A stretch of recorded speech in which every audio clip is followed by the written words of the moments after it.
কারণ খারাপ মতো প্রসাব কোনো খবর জানেন? কি খবর আছে?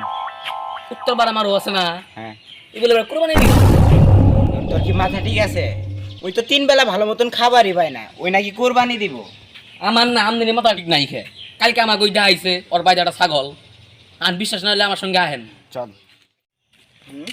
সমাজে কি আমরা মুখ দেখে পারবো? ওর মতো লোকের সঙ্গে আমাদের কোরবানি দেওয়া লাগবে? হ্যাঁ, এটা কি মানা যায়? আপনারা এক নিউজ করেন, এটা মান শোনের বিষয় না, কম আমরা এটা সময় মুখ দেওয়া পাবো আমরা। চল।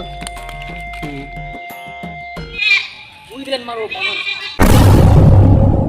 মারো দাঁড়া নাই দোষী মাথা বসাপ করে রাখে হাতে ইনোয়া। আরে মাতাবর সাহেব আমার বাড়িতে ডাকতেছেন আমারে, কি করবেন কোন? তোর পাশে যে ছাগলটা দেখলাম ওটা নাকি তুই কোরবানি দিবি শুনলাম, সামির বললো। হ ঠিকই শুনছেন, ওইটা কুরবানি দিমু। অনেক স্বপ্ন নিয়ে আছি, এটা কুরবানি দিমু, এর জন্য এই ছাগলটা নিয়ে আইছি। এই তুই 3 বেলা খাবারই পাস না, তুই ছাগল কোন দিন পাইলি? ছাগল সব কোন তো দি ছাগল কই পাইলুই? আসলেই তো তুই ছাগলটা পাইলি কই? শুনেন চেয়ারম্যান সাহেব, যেহেতু কুরবানি একটা পবিত্র কাজ, সবের কাজ, আমারও শুরু থেকে স্বপ্ন, কিংবা আমি এখন পর্যন্ত স্বপ্ন হলো কুরবানিটা দিমু আমি, কিন্তু আমার সামর্থ্য নাই। কিন্তু আজকে আমি মিশা কথাও কবো না, কারণ মিশা কথা বললে গুনাহ হবে। কুরবানিটা আমি দিব, এর উদ্দেশ্যে ছাগলটা চুরি করছি আমি। এখন কবর হবেন কেন চুরি করছি, আমার সামর্থ্য নাই, কিন্তু কুরবানি দেবো। আচ্ছা, চুরি করা যেরকম পাপ, আবার কুরবানি দেওয়া সোয়াব, তাহলে পাপ এবং সোয়াব দুইটা মিলে সমান সমান। আমার মনে আশা পূরণ হইলো, কি কন? কথা ঠিক আছে না আমার? শালা দেখতো কি যুক্তিটা দিছে কত, হাদিস মন্দিস উল্টাই ফেলাইছে। এই শুন, তোর মাংস আমরা নিব না, তোর চুরি করা মাংস আমাদের সমাজে কেউই নিব না, বুঝছস? মাধব সাহেব, সেই বুদ্ধি আমি করে রাখছি। শুনেন, সমাজে আমরা যাতে কুরবানি দিবেন, সমাজে সবার মাংস তো একখানই হবো। কেউ 7 জনে মিলে শেয়ারে দিব, কেউ 5 জনে দিব, সব মাংস যাতে একখানই যাবো। তো এক কাজ করবেন, যারা সুদারু আপনাদের সাথে কুরবানি দেওয়ার জন্য আগ্রহ দেখাবো, ওদের লিস্ট আলাদা করবেন। যারা ঘুষখোর কুরবানি দেওয়ার জন্য ই করবে, ওদের লিস্ট আলাদা করবেন। এভাবে পার্ট টু পার্ট আলাদা লিস্ট করবেন।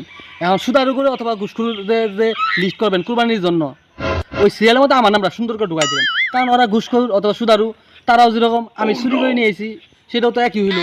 তো ওকে লিস্টটা আমার ঢুকাই দেবেন, ওর সঙ্গে আমি শেয়ারে দিব, কিংবা ওদের সঙ্গে মাংসটা মিলাবেন, আমার মিলাই ভাগ করবেন। আমার যুক্তি ঠিক আছে না? এভাবেই করেন। শালা দেখতো কি যুক্তিটা দেয়, যুক্তি জাহাজ বানায় ফেলাইছে। শোন, তোর চুরির মাংস না কেউই নিব না আমরা, এটাই হলো লাস্ট কথা, বুঝছস? তারপর সবাই আমি এটা মানবো না, আমার কুরবানির মাংস নিয়ে লাগবো।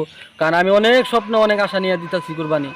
আর শুনেন, যদি আমরা নিবেন না, মানবো আমি। শর্ত আছে একটা, শর্তটা হইলো সমাজে যাদের যাদের আপনাদের সাথে কুরবানি দেয়, মাংস দেয়, তাদের মধ্যে সবার টাকাটা বৈধ কিনা, সবাই মানে হালাল টাকা কিনা, এটা কি নিশ্চিত হওয়ার হবেন। যদি নিশ্চিত হয়ে ওই লোকগুলারে বাছাই করে নিয়ে কুরবানি দেন, তাহলে আমারটা বাদ দিবেন, আমার কোনো আফসোস নাই। আর যদি সবারে নিবার পান, নিয়ে শুধু আরো ঘুষখোর, চুর, বাটপার, তারপরে আপনি কি জানি কোথাকার বাড়ি, তারপরে যে বড় বড় ব্যবসায়ী আছে, মাল সিন্ডিকেট বেছে, ওদের কুরবানি যদি নিবার পান, যদি আমারটা না নেন, ওদেরটা নেন, খালি ওদেরটা নিয়ে আমারটা বাদ দিলে, তাহলে আমার আপনাদের খবর আছে। প্রয়োজন আপনি করে তখন কুরবানি দিবেন, কথাটা মনে রাখেন।